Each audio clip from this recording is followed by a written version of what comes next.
Buenas noches, hermanos. Este es un video más. Génesis capítulo 11, la Torre de Babel.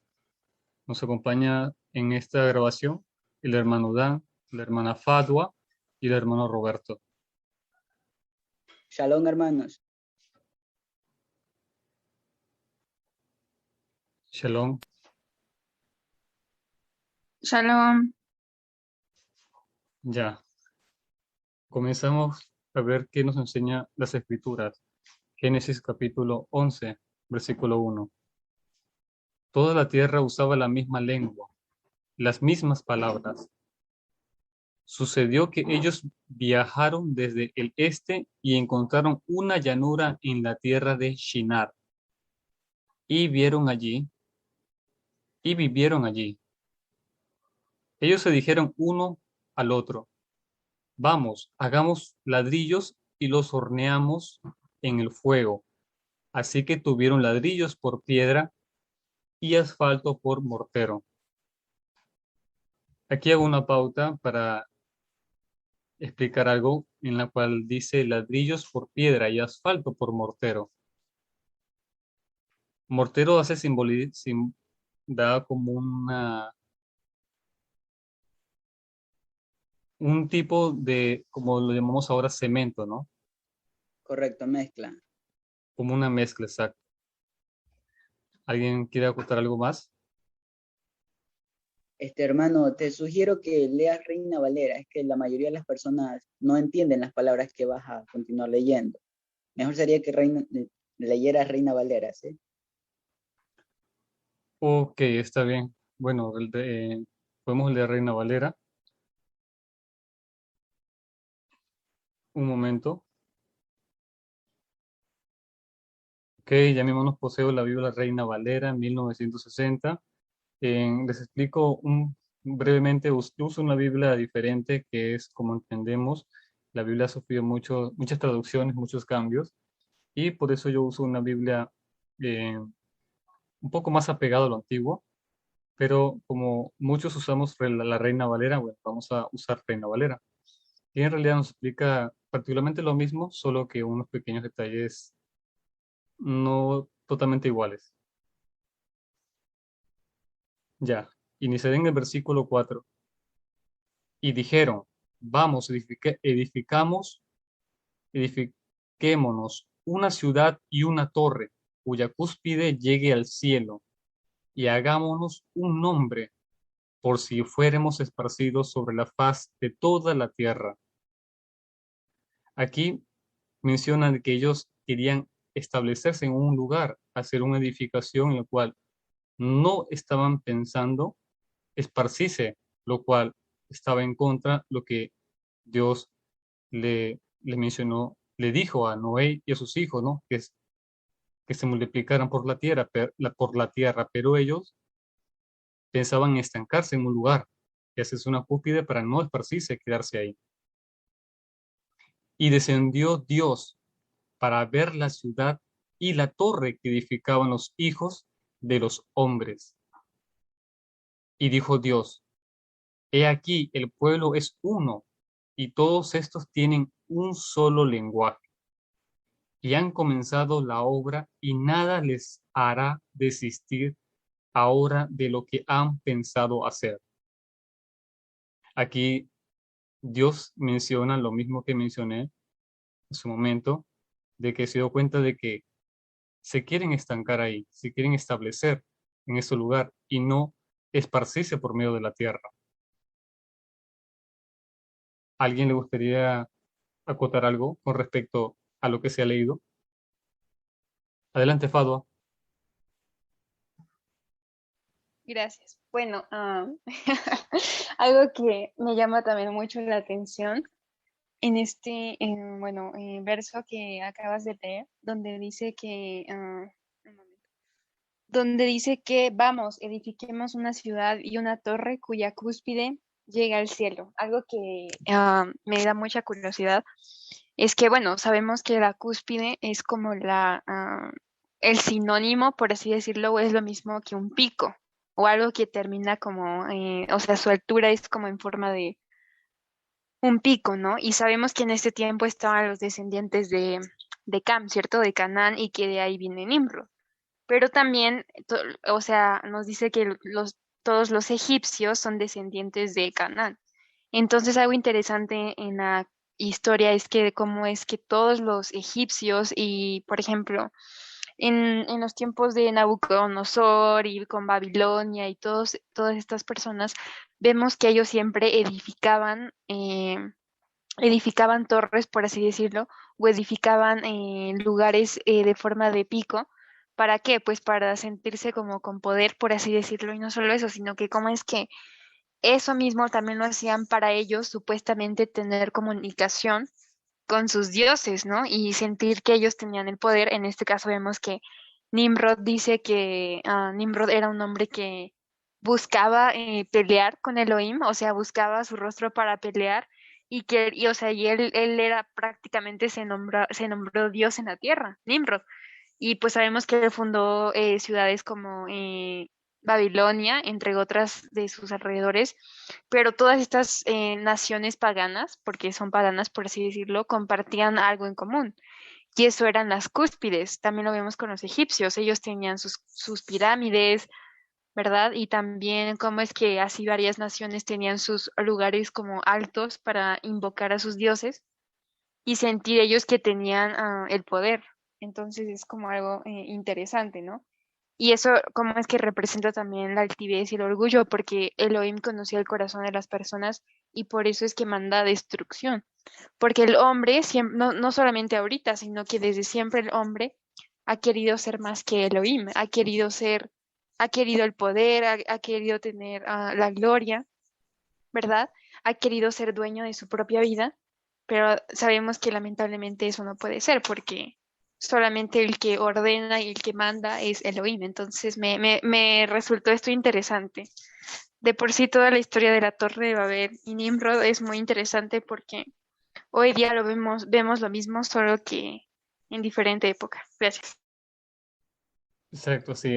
Esos son detalles que cuando leemos la Biblia, ¿no? Nos damos cuenta de eso. Son cosas así muy interesantes, de verdad. Gracias por ese comentario, Fadwa, por aclararnos parte de la historia. Muy bien. Uno de los temas también que yo comprendo en esta parte es cuando Dios da una orden, ¿no? Que nos multipliquemos en la tierra, pero ellos fueron en contra de ello. Se querían quedar en una ubicación.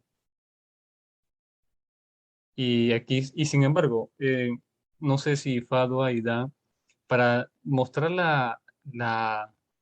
lo que siempre comentamos, ¿no? Que la Biblia también influye mucho en su traducción. Por lo menos en la Biblia que yo leo, menciona en el versículo 6 menciona, Dios dijo, mira, la gente se ha unido, ellos tienen una misma lengua. Repito, versículo 6 menciona, Dios dijo, mira, ¿a qué se refiere con mira? ¿A quién le dirá? ¿No?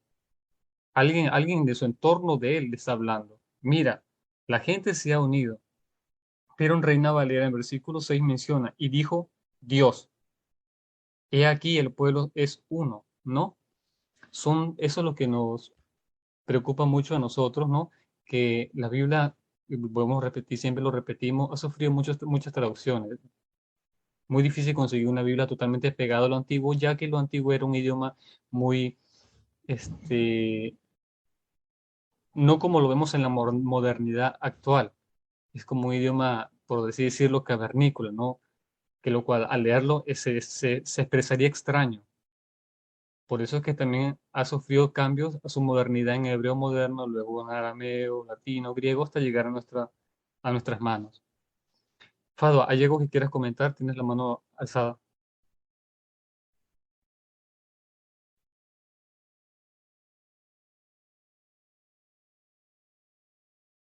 No, perdón, no. Ah, ya, ya, amén. Bueno, Fado, por favor, en tu Biblia también menciona algo con respecto a la diferencia de la Reina Valeria y la que yo leo. ¿Y tu Biblia a cuál hace mención? Bueno, ahorita tengo la Reina Valera. Ah, ok, ok. Bueno, eso es importante, ¿no? En la que yo tengo menciona, Dios dijo, mira, la gente se ha unido. ¿A quién Este estará hablando, ¿no? A sus ángeles, a Jesucristo, ¿no? Alguien le estará hablando. Pero basémonos entonces a la Reina Valera ahorita. Continuamos en el versículo 7. Ahora, pues descendamos, aquí habla plural, descendamos. Estará hablando con quién, ¿no? Y confundamos allí su lengua para que ninguno entienda el habla de su compañero. Así los esparció Dios desde allí sobre la faz de toda la tierra y dejaron de edificar la ciudad. Por esto fue llamado el nombre de ella Babel, porque allí confundió Dios el lenguaje de toda la tierra y desde allí los esparció sobre la faz de toda la tierra. Eso es lo que quería Dios, no que se esparcieran por la faz de la tierra, pero no, quisieron ir en contra. ¿Por qué ir en contra de lo que Dios manda? ¿No? Si estamos yendo en contra, ¿qué vamos a recibir yendo en contra de Dios? Algo malo, un castigo, ¿no? Una desobediencia ocasiona un castigo. ¿Alguien quiere comentar algo?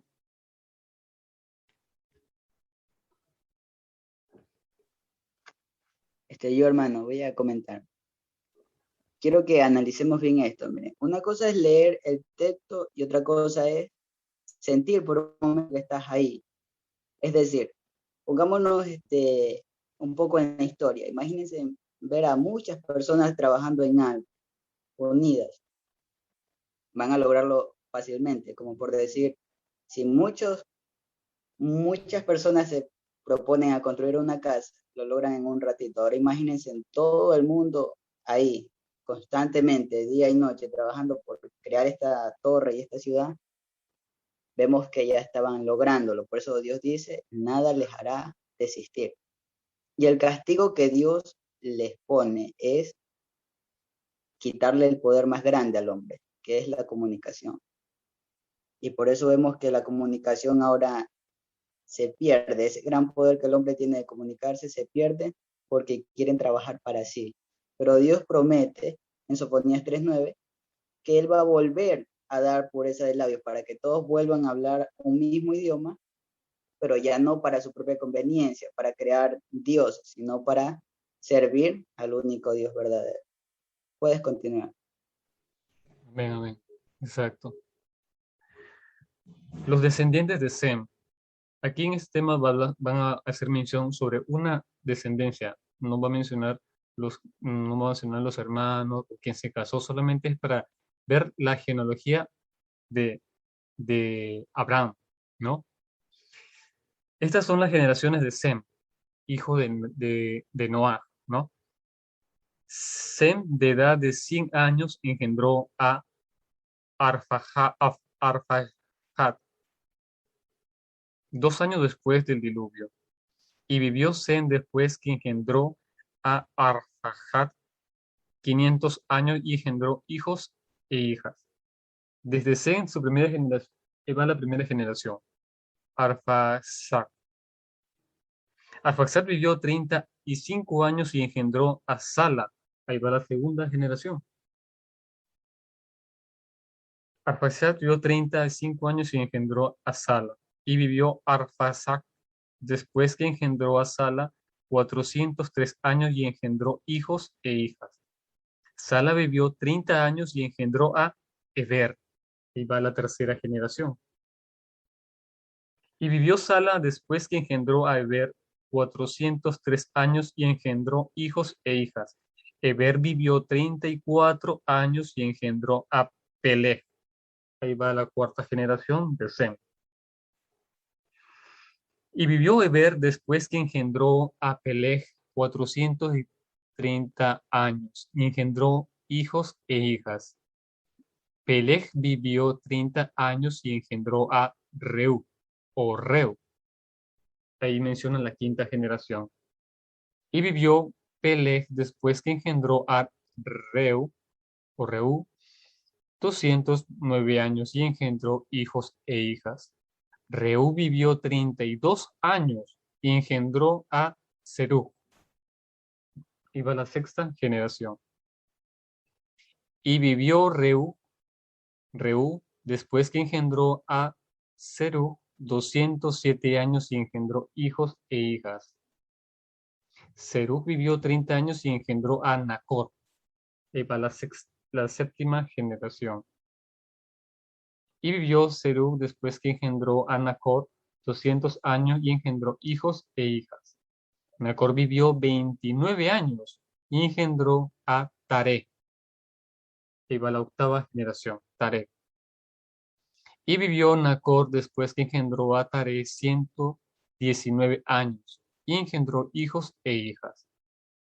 Taré vivió 70 años y engendró a Abraham, a Nacor y a Harán. Entonces entendemos que en la novena generación de Sem es donde nacen el famoso Abraham, como sus hermanos Nacor y Harán, que también toman una pequeña parte en esta historia. Doy una pequeña pauta si alguien quiere comentar algo de la generación o sobre la generación. Yo, hermano, disculpa, ante el punto que mencionabas acerca de que Dios habla con alguien diciendo descendamos, esa parte se me olvidó mencionar. Vemos que aquí Dios habla de alguien que le dice, ahora pues, o mira, descendamos, o mira lo que está haciendo los hombres. Sabemos por nuestra lógica que con quien Dios habla es con el que mismo que le dijo, hagamos al hombre a nuestra imagen. ¿Entienden? Al mismo que estuvo ahí.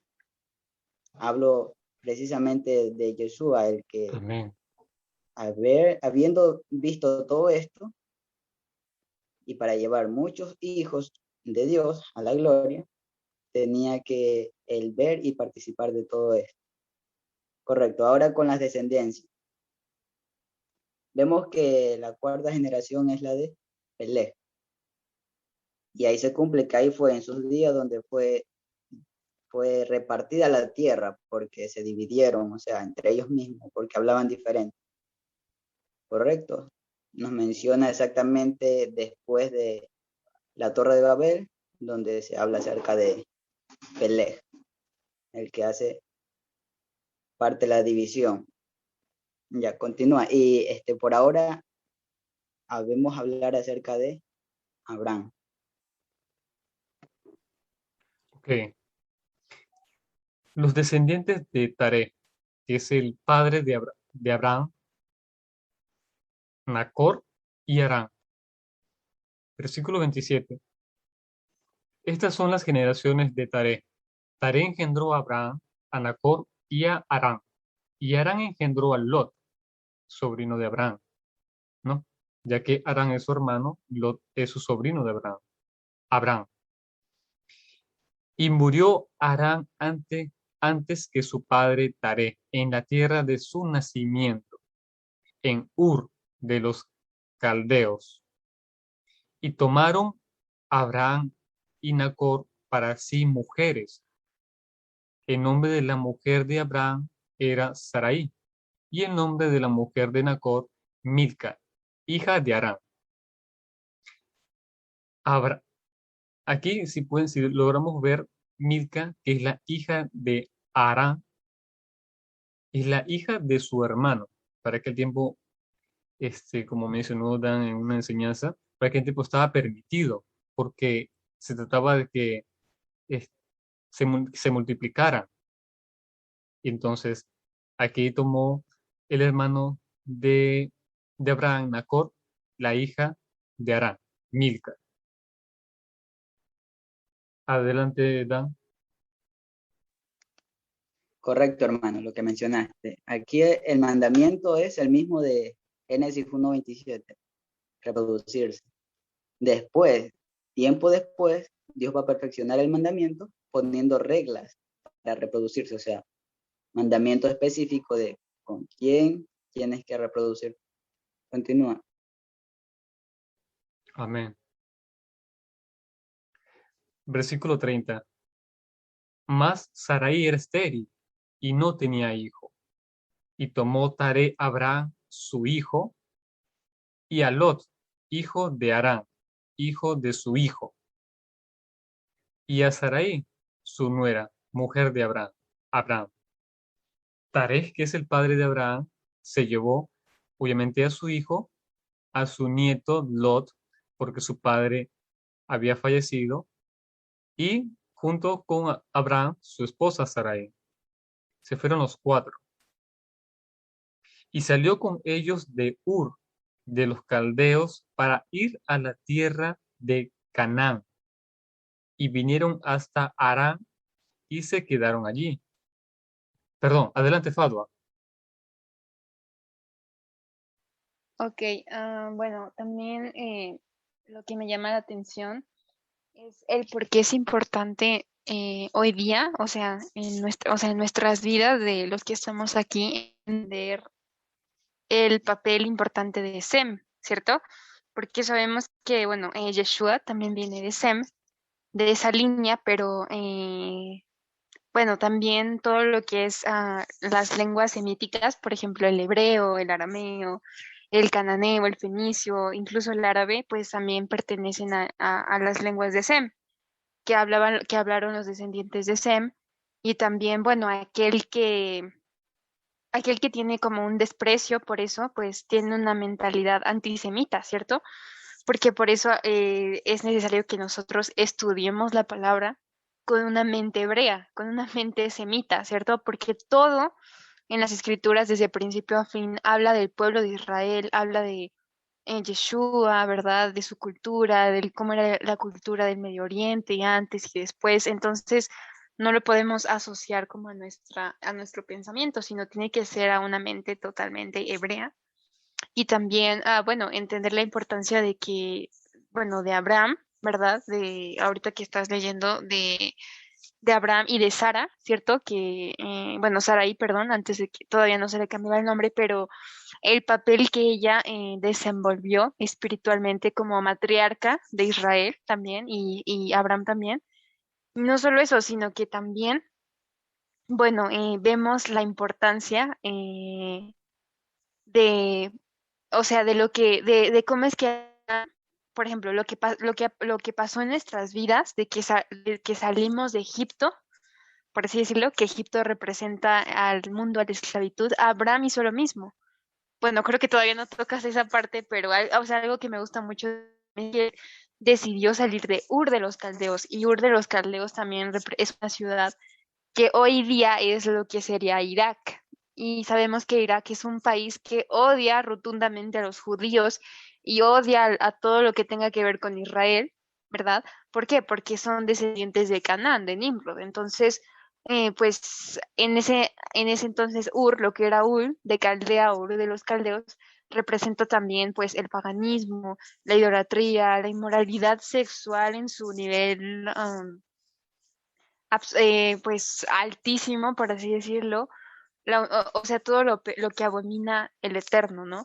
Entonces, ¿cómo es que Abraham marcó esa diferencia para, pues ¿cómo decirlo? Para hacerla, o sea, para hacer luz. Él se despojó de todo lo que tenía y escuchó la voz del Eterno. Entonces, me encanta su historia porque es muy bonita y es importante. Yo creo que es muy importante saber las descendencias y los hijos, de dónde viene, de dónde es que viene cada persona. Porque si no quizá no aprender todos los nombres, pero sí los más importantes, porque sabemos que de Adán a Noah fueron 10 generaciones y de Noah a Abraham fueron 10 generaciones, pero ese número 10 también tiene como un significado más profundo, ¿verdad? En el alefato hebreo el 10 es la letra Yud, pero pues también esa letra, la Yud, la encontramos en el nombre de Adonai y en el nombre de Yeshua, ¿no? Y en la tribu de Yehudá también encontramos esa pequeñita letra Yud que tipifica muchas cosas. Entonces, ¿cómo es que hasta en eso se conecta? Y es interesante también cuando, bueno, son muchas cosas. Creo que aún no llegamos ahí, pero bueno, me encanta la historia de Abraham. Gracias. Amén, amén, así es, así es. Cuando leemos la Biblia, no solamente por leerla, sino cuando eh, queremos escudriñarla bien, nos interesa, la interpretamos, y más cuando creemos en gracia del Padre, esta no solamente lo vemos como un relato o un suceso, historia que ha pasado obviamente en el pasado, sino nos llama tanto la atención que le hacemos un seguimiento y aprendemos y le hacemos seguimiento de la antigüedad hasta los días de hoy, como lo ha dicho la hermana.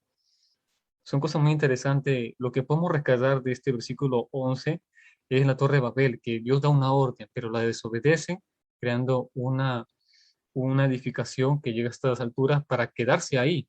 O sea, estaban yendo en contra de lo que Dios había ordenado. Dios desciende y sin embargo él mismo pregunta a alguien, como lo leímos un momento, ¿a quién se refería? A Yeshua, porque en la lectura hace mención a alguien de arriba que está conversando con alguien y más adelante entendemos que ¿quién bajo del cielo? Yeshua, como también los descendientes de Sem, no de Abraham, perdón, los descendientes de Sem que proviene Abraham, junto a ello nos damos cuenta que aún está permitida en aquel tiempo eh, tener como pareja a tu propia familia, hasta que Dios como en unas palabras se diría, lo canceló ahí, lo cortó, como lo explicó el hermano Dan, ¿no? Y luego de ahí pasa los descendientes de Taré, que ya habrá mención con respecto a Abraham, Nacor y Harán, que salen el abuelo de Abraham, sale con su nieto Lot y su nuera esposa de Abraham, ¿no? Eso es lo que nos enseña el versículo 11. ¿Alguien quiere acotar algo más con respecto a este capítulo?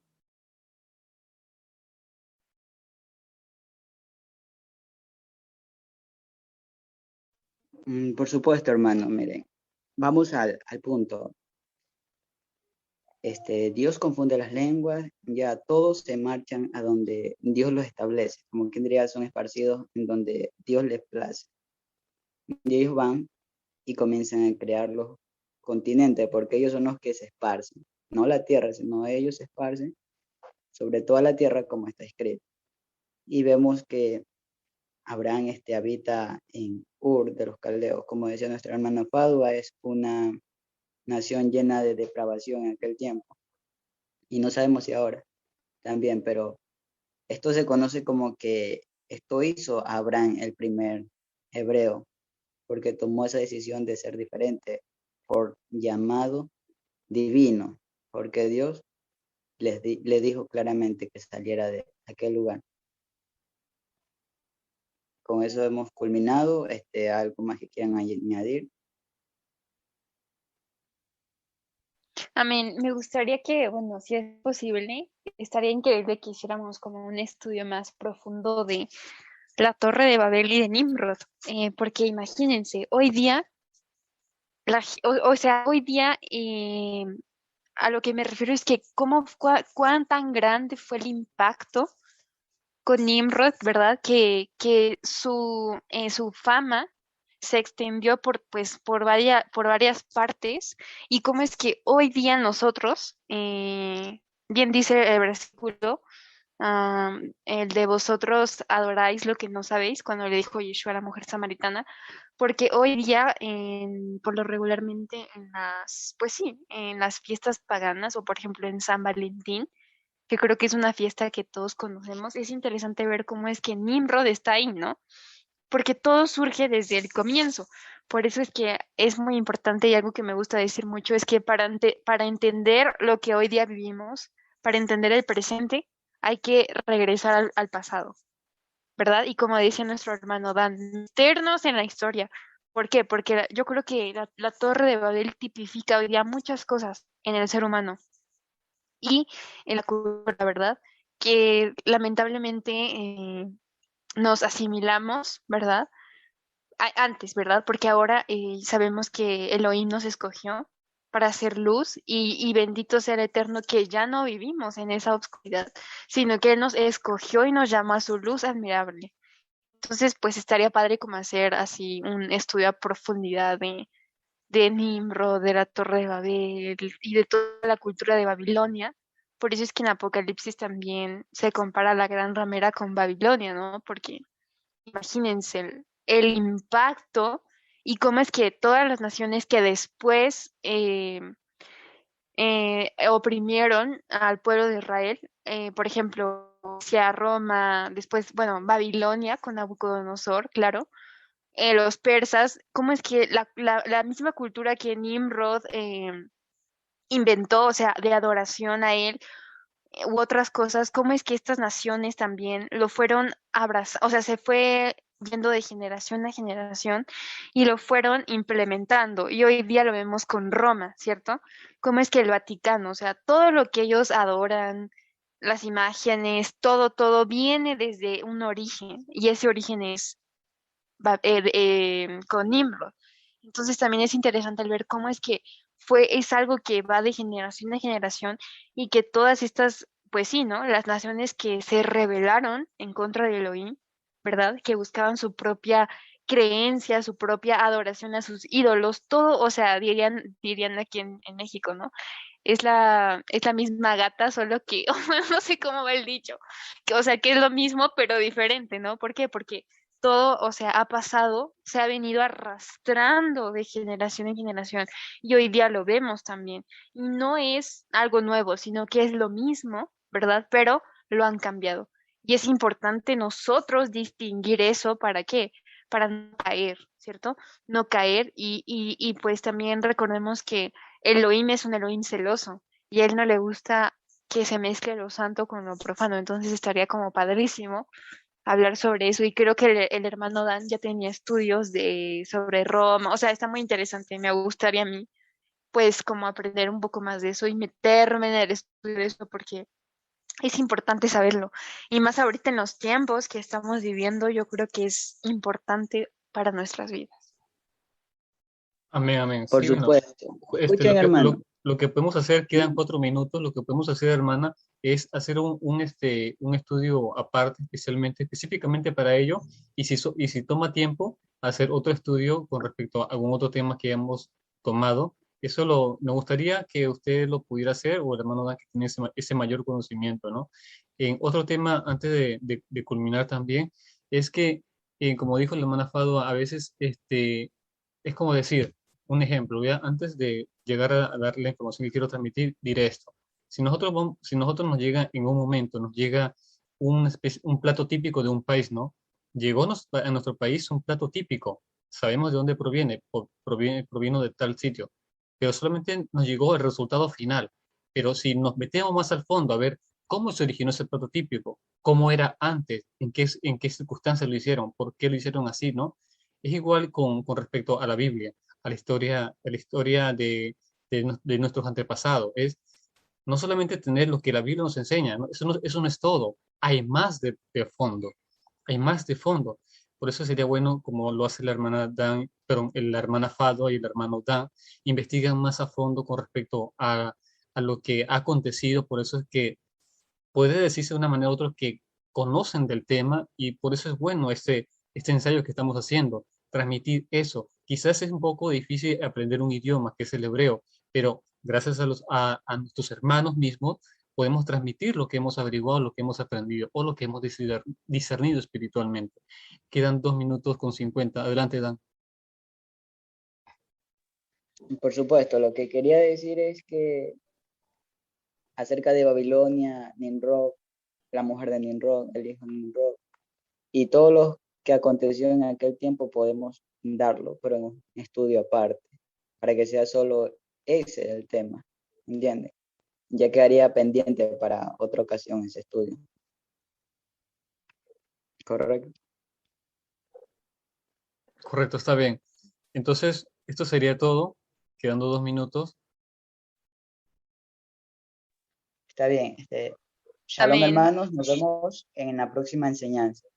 Amén. amén, Shalom. amén. Bendiciones, hermanos. Shalom, shalom. Amén. Shalom.